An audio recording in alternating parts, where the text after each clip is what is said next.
Inner gold, alchemy, and psychology, turning shadow into strength. We live in a world obsessed with progress, yet so many still feel lost. What if the answer isn't forward, but inward? In this video, we explore how Carl Jung reinterpreted alchemy as a symbolic language of the soul, a map guiding us through transformation, healing, and the rediscovery of our true self through centuries-old symbols and modern psychological insight. We dive into the forgotten process of inner alchemy, the descent into shadow, the death of ego illusions, and the quiet rebirth of a stronger, integrated self. This isn't mysticism, it's the psychology of meaning, identity, and emotional resilience. If you've ever felt lost in modern life's noise, disconnected from your center, or haunted by dreams you don't understand, this journey is for you. Stay with us, not to learn something new, but to remember something ancient. The soul already knows the way home. Alchemy, the ancient memory of the human soul. There is something that has accompanied humanity since before history, before language itself, the longing for transformation.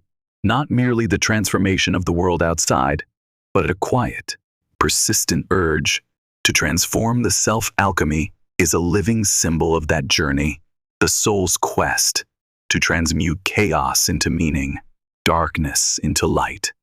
When our ancestors lived instinctively, they didn't know fragmentation. They were one with the earth, the sky, the gods, and their own emotions. But as reason developed, as humans began to separate themselves from the world, something was lost. Inner wholeness.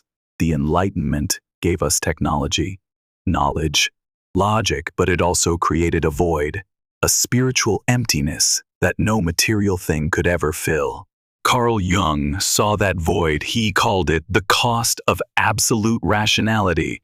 By focusing solely on the outer world, modern humans became disconnected from the unconscious, the deepest roots of the psyche, and once severed from our inner world, we grow anxious, disoriented, driven by fleeting emotions, mistaking temporary sensations for eternal meaning. Jung didn't urge us to abandon reason. He invited us to a new dialogue between reason and symbol, between the ego and the unconscious depths.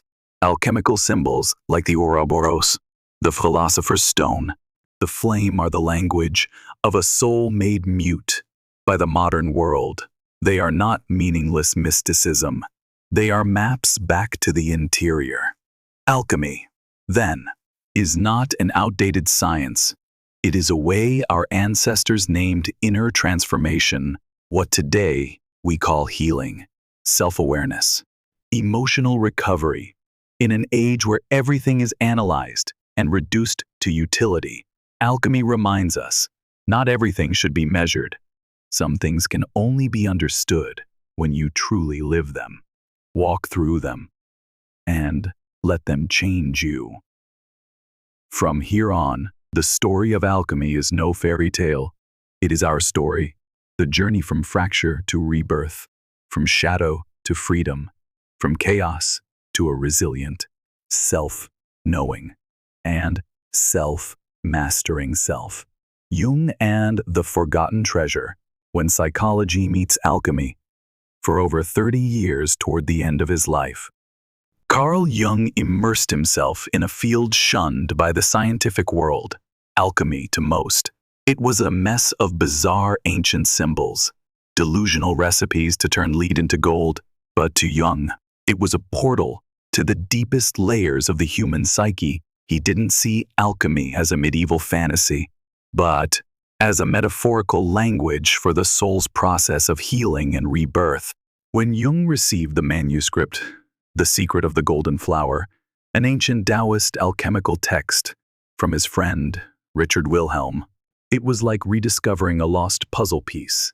He realized that from east to west, from Eastern symbols to Western myths, they all spoke of one thing, the process of unifying the conscious and unconscious, the ego and the integrated self. This was exactly what he had been seeking throughout his career in depth psychology. Jung didn't merely study alchemy as a scholar, he lived it. He dissected every image, symbol, and formula not to find literal gold, but to decode what modern humans unconsciously ignore: our dreams, our inner conflicts. The shadows we deny. Alchemical symbols appeared in his patient's dreams: burning fire, drowning water, decomposition, and recombination, all steps in the psychological transformation journey. In Jung's era, and even today, many still believe that deep psychological exploration is excessive, irrational, even pathological. They see introspection as weakness, escapism. But that denial is precisely why modern humans are prone to panic, disorientation, emotional overwhelm, and a loss of inner strength. Jung dared to break that taboo. He opened not only a door for experts, but a path for anyone brave enough to look inward. To Jung, alchemy was not just a forgotten treasure, it was proof that long ago, humans already knew to live fully. One must overcome oneself. One must confront the chaos within to discover a light that no external circumstance can extinguish. That treasure is nowhere outside, it lies within you. And Jung was the first in modern times to point it out with both the mind of a scientist and the heart of a spiritual pilgrim. The journey back to the self, from ego to wholeness. We are born whole. There is no separation between instinct and awareness, between the self and the world. But growing up is also a process of fragmentation. The ego forms, and along with it comes the illusion that we must choose which part of ourselves to live and bury the rest. Wholeness is replaced by personality, by societal roles, by what is acceptable. We learn to please others, but lose our connection to ourselves. Carl Jung called the journey back to the self-individuation, but this is not individualism in the selfish or isolating sense. On the contrary, individuation is the path of one who dares to remove the masks, face their inner shadows, and take full responsibility for becoming who they are. It is not an easy path, but it is the only path to living authentically, free from the fear of rejection or the craving for external validation. In modern psychology, many crises we face, anxiety, depression, inner emptiness, share the same root: a rupture between the current ego and the true inner self. When the ego places itself at the center, it refuses to hear the unconscious, the strange dreams, the inexplicable restlessness, the persistent dissatisfaction despite a seemingly fine life. We try to control the outside, but can't control ourselves because we've lost connection with our deeper layers. Jung believed to truly mature, while the self is the center of the entire psyche, both conscious and unconscious. When the ego grows too big, it falls into delusions of control and isolates from the inner world. When it's too weak, we're easily lost in emotion, vulnerable to even the smallest wound. Individuation is the journey of balance. It means not denying the ego, but not letting it dominate. It means realizing that wholeness isn't about eliminating the bad, but integrating everything, light and shadow, to become real, grounded, and strong from within. Modern society often glorifies strength as Stoicism, emotionless, unyielding. But Jung believed true strength is the courage to face the parts of yourself you haven't lived. It's facing what you once rejected, your weakness, wounds, anger, and transforming them with understanding and awareness. No one can walk this path for you, and there is no shortcut. But once you begin to listen to what your inner world wants to say, the healing begins. And from there, you'll stop running from yourself, and step by step, return whole, complete, and truly free. Returning to the center when you no longer chase the whirlwind of life. In analytical psychology, Jung once said the true center of the human psyche is the self, a deep, still point where all that we are converges. but few truly live from that center. Most of us live on the edges where everything spins endlessly, where ambition, money, image, relationships, and constant anxiety pull us away from ourselves. The ego, when lost, gets swept up in this never-ending vortex of the temporary there. Every word from others can shake us. Every small failure can devastate us. We react more than we choose.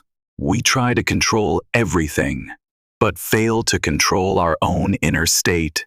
Deep down, we've forgotten how to return to the center. Jung likened this return to circumambulation, a circular movement around the self. Not a straight line. Life works the same way. No one awakens in a straight path. We go through wounds, disorientation, crises, then begin to see the light. And that light doesn't come from outside. It arises from a quiet place within, where the mind stops fleeing, where emotions stop dominating, and where true meaning begins to take form. This journey requires us to let go of much that society exalts: meaningless busyness, invisible expectations, the need to be special in others' eyes. We must look again. Maybe success is masking inner emptiness. Maybe fear of failure is the doorway to a freedom we've never known. Jung believed healing begins when we stop resisting ourselves, when we accept that rushing faster won't bring peace. Instead, we must dare to pause, sit in our own lives, and listen to what the center of our being is trying to say through dreams, symbols, emotions, even restlessness. Returning to the center is not withdrawing from the world. It's how we live more grounded within it. A person who lives from their center isn't shaken by others' opinions, isn't ruled by fleeting emotions, and doesn't need to pretend to be someone else. They know who they are, and so they move through life like a river, gentle but unyielding, soft but unbreakable. In one manuscript, Jung wrote, "I began to understand that the goal of psychological development is the self, not linear progress, but movement around the center until at last we return to ourselves." This is not just for scholars. It's a reminder to anyone lost in life. You don't need to keep running. You only need to return. The origins of alchemy, when matter and spirit were no longer separate. Alchemy did not begin in a laboratory. It began in a world where people still viewed reality as a living symbol, where every flame, every stream, every wisp of smoke or stone held a meaning deeper than its physical form, contrary to the modern view that sees alchemy as delusion or proto-scientific error. Ancient alchemy was a worldview, a symbolic map where matter and spirit were never split. As we often assume today, alchemy may have originated in Egypt, a land known as Kemet, meaning the black fertile land, where life and death intertwined cyclically. Egyptians did not separate soul from body. For them, immortality could not be achieved unless the body was preserved, leading to the art of mummification that endured for thousands of years. In this philosophy, there was no division between the physical and the spiritual, and that is the foundational insight of alchemy. Everything is one. The outer and the inner are simply two faces of the same transforming essence. While Greek philosophers explored matter through abstract thinking, atoms, space, time, alchemy followed another path. Alchemists did not just observe matter, they lived with it. They burned it, dissolved it, calcined, decomposed, and recombined it as though mirroring the soul's transformation process. The melting of metals was symbolic of the soul's purification. Crystallizing into a gem reflected rebirth from suffering. There was no boundary between chemical experimentation and sacred ritual. And this is precisely why alchemy is so misunderstood in the modern era. When science took center stage, alchemy was deemed outdated, mystical, even embarrassing. But Carl Jung went against that tide. He did not see alchemy as a mistaken system needing replacement. but as a symbolic system that faithfully mirrored the inner life of the human being. He saw in it a profound value. Only when you stop separating matter and spirit can you truly understand yourself. In today's world, we are used to splitting things apart: body and mind, emotion and reason, science and spirit, work and life. But this division leaves many feeling fragmented. We live by external rhythms yet feel empty inside. We try to control the material world, but are lost when facing our inner world. Jung did not romanticize alchemy to idealize the past, but to remind us, you cannot heal if you remain divided from yourself. Wholeness only comes when you recognize that all levels within you, from instinct and body to emotion and soul, are part of a single transformative process. Alchemy, then, is not an obsolete science. It is a living metaphor for awakening, that within each of us lies an ongoing process of dissolving and reconnecting between the visible and the invisible, between what we know and what remains unnamed. Interpreting alchemy as a psychological mirror, Carl Jung did not approach alchemy as a historian or chemist. He approached it as a depth psychologist, someone searching for a symbolic language to understand the human inner world. And the deeper he delved into ancient alchemical texts, the more he recognized something extraordinary. The symbols in alchemy mirrored exactly what he saw in his patients' dreams, in the collective unconscious, and in the therapeutic process itself. He called this process amplification, a method of expanding the meaning of a symbol by comparing it to similar images in myth, religion, and traditional culture.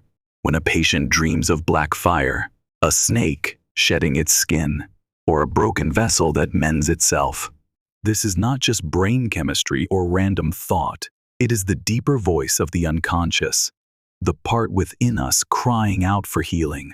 Alchemy, in Jung's view, is an ancient map of psychological transformation, from ego dissolution to rebirth, from chaos to order, from shadow to light.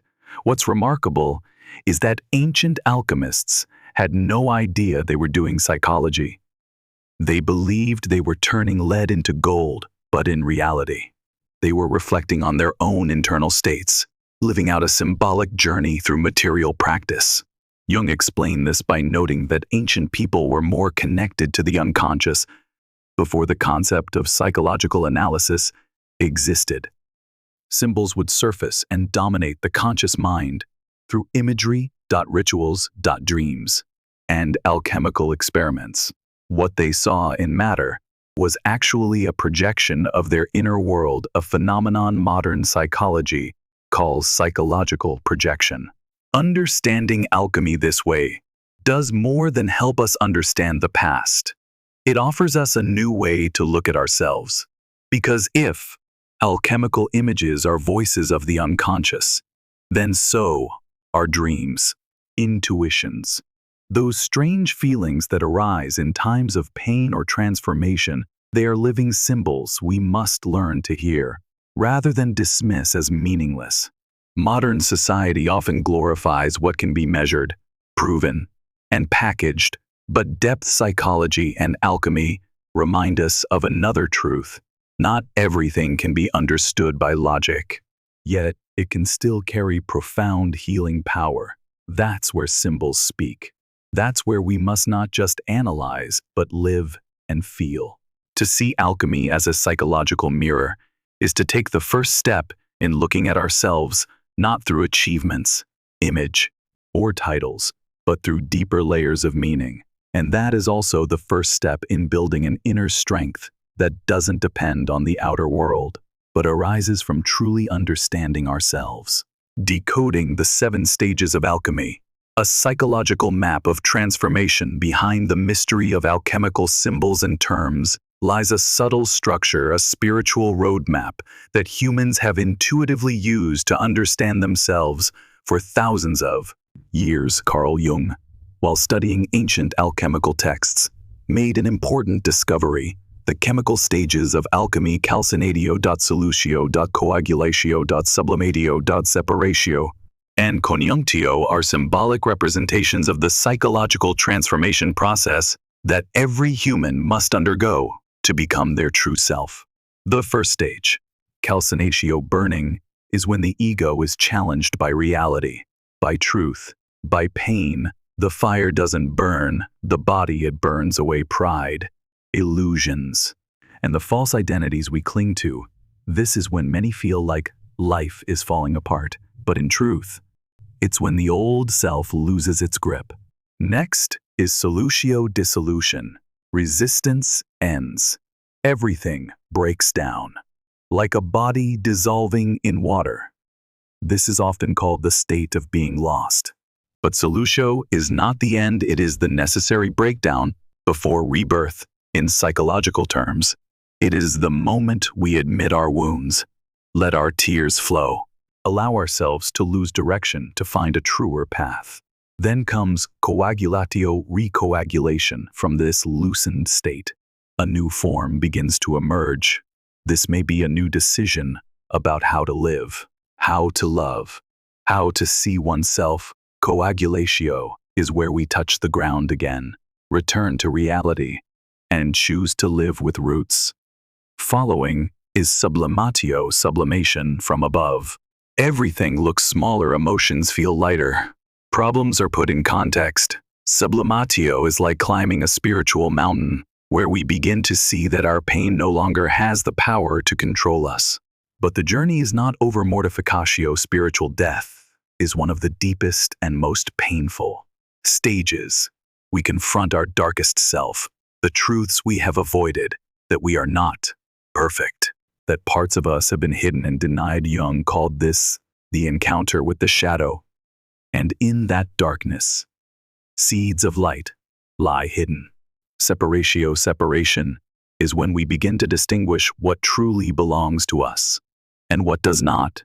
We pull ourselves out of the confusion, identify what is real and what is false. This is the stage of clarity and choice. Finally comes conjunctio union. The scattered pieces are reunited. The ego is no longer cut off from the self. The shadow is no longer rejected, but transformed into energy. This is not the end, but the beginning of a new life, where we no longer need to be anyone else, but simply ourselves, fully and consciously. Jung believed these stages do not happen in a fixed order, nor do they occur just once. It is a circular process of returning, breaking apart, and reassembling, continuous and alive. By understanding this map, we no longer fear crises. We know that what feels like collapse might just be calcinatio or solutio, and behind it, a new life awaits. When you fall apart and the light begins to enter through the cracks. No one ever told us that. To become who you truly are, you must walk through a dark place. Not dark because it is wrong, but dark because it is so honest it terrifies you. In alchemy, this stage is called nigredo, the time of decomposition and chaos. When everything you once believed begins to shatter. Carl Jung called this the dark night of the soul, the moment when we confront the very parts of ourselves we have tried hardest to deny. Nigredo is not a mistake, it is necessary, because no rebirth is real unless the old is allowed to die. But since society teaches us to fear failure, sadness, and weakness, when this phase comes, we think we're broken. We think we've made a mistake, that we're not enough. In truth, we are closer than ever to genuine transformation. You may feel like you're falling unmoored. You no longer recognize yourself. What was once familiar becomes alien goals. You once chased now seem meaningless. Emptiness wraps around you like a fog, as if you've lost something vital but can't name what it is. That is the inner voice calling, signaling that your old self no longer fits, and a new you is waiting to be born. Jung once wrote, "There is no light without shadow, and no wholeness without the acceptance of imperfection." We often think perfection is the goal, but in truth, Wholeness comes only when we have the courage to embrace everything, both the good and the not yet healed within us.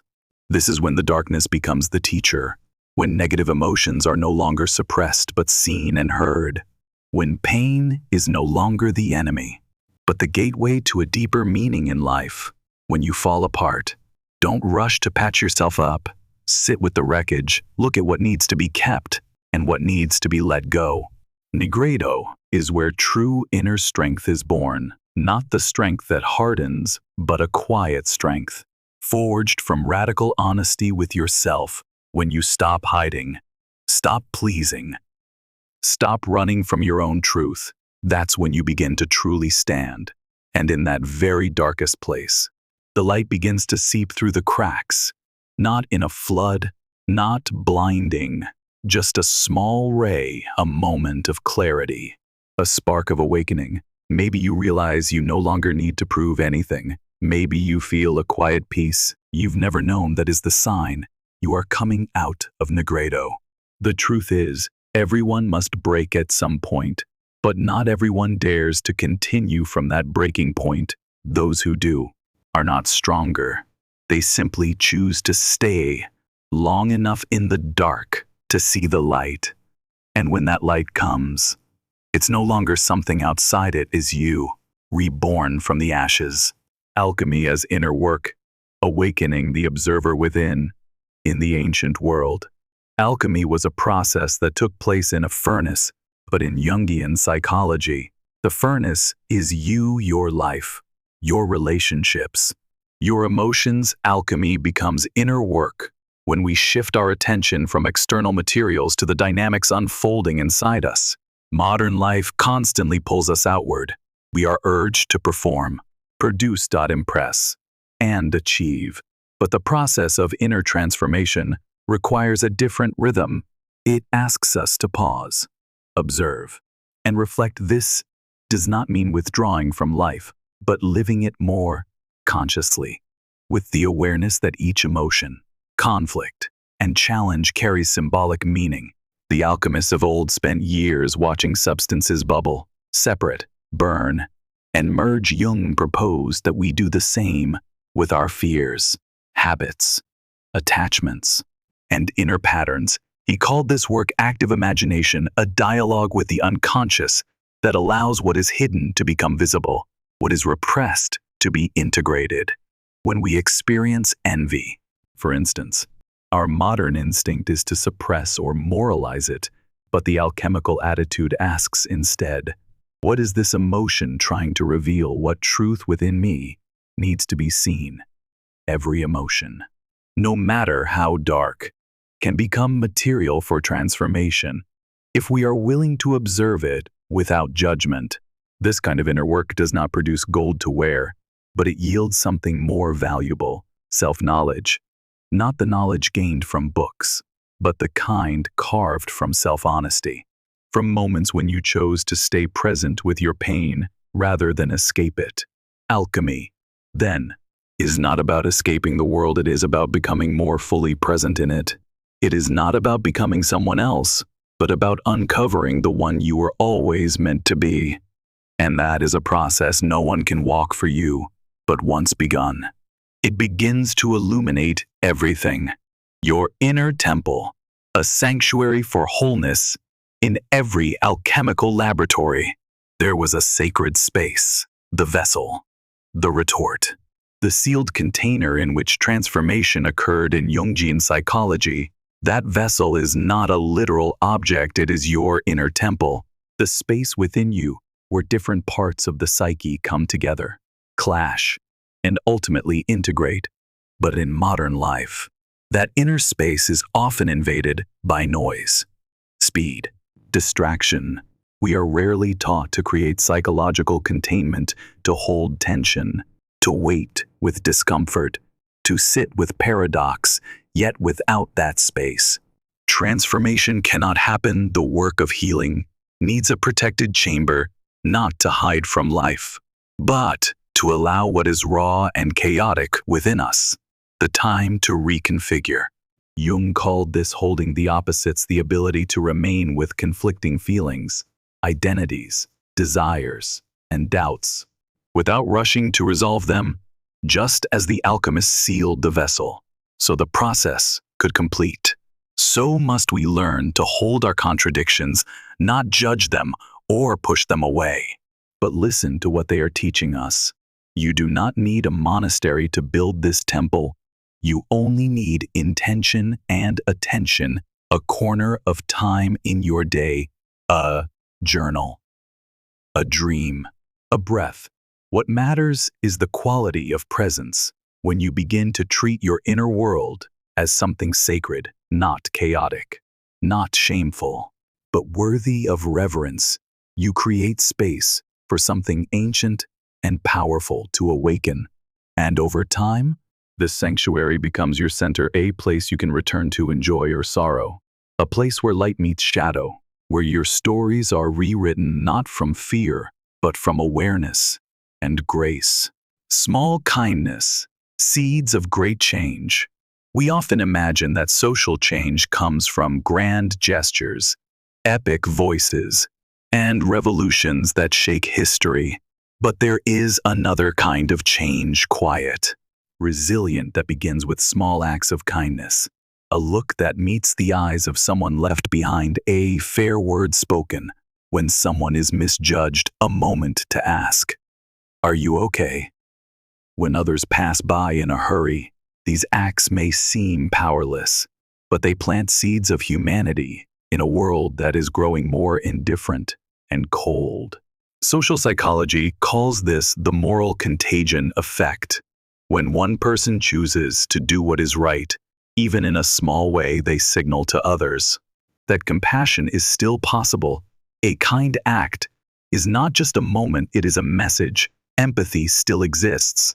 In a toxic environment where harsh words or injustice are normalized, a kind soul becomes a point of resistance. And they do not need a title or an audience. They just need the inner conviction to live rightly, even if no one notices. So do not underestimate what you do. Don't believe you are too small to make a difference. The kindness you offer today may be the only thing keeping someone's faith in humanity alive. And perhaps, one day, that tiny act will save a soul from falling into darkness. When you fall, don't forget to forgive yourself. None of us is immune to error, no matter how strong our logic or how firm our morals. There will be times when we hurt others, betray our values, or act out of fear. In those moments, what matters most is not self-punishment or excuses, but the courage to forgive yourself. Many carry lifelong regret. They live haunted by a wrong choice, a moment of weakness, and from there, they begin to lose faith in themselves. But you are not your worst version. You are a living process. And in that unfolding, there is space for falling down and for standing back up. Forgiving yourself does not mean forgetting what happened. It means facing it truthfully and painfully. And from there, committing to walk forward with greater awareness. Healing begins with honesty. When you say, "I was wrong," you are also saying, "I can still grow." Forgiveness is how you break the cycle of self-destruction and open space for a new story to emerge from the broken places. And remember, those who have learned to forgive themselves are the ones who can truly feel compassion for others. True kindness is not born from perfection, but from lived experience, including failure, regret, and the courage to rise again with a gentler heart. The boundary between good and evil lies within you. We often divide the world into clear camps, good people and bad people, but reality is always more complicated than labels. The boundary between good and evil is not a line between groups, it is a thin thread running through every human heart. The famous words of Alexander Solzhenitsyn reveal an inescapable truth. Anyone can become a destroyer or a healer, depending on the choices they make in crucial moments. You are not evil because you feel anger. You are not good just because you haven't made mistakes each day in how you react. Stay silent or speak up. Choose empathy or judgment. You are shaping that line. And what's most alarming is that descent into darkness often comes not from big choices, but from countless tiny moments we don't even notice. So the question is no longer who is good, but which part of myself am I nurturing each day? When you ignore someone's pain, you let the darkness speak. When you choose forgiveness, even while wounded, you rekindle the light. To live consciously is to know that both shadow and light dwell within you. And every act, no matter how small, tilts the balance. You don't need to be flawless. You only need to choose again and again the part of you that is clear-sighted, compassionate, and brave. That is how you stay true to yourself, even when the world around you forgets how.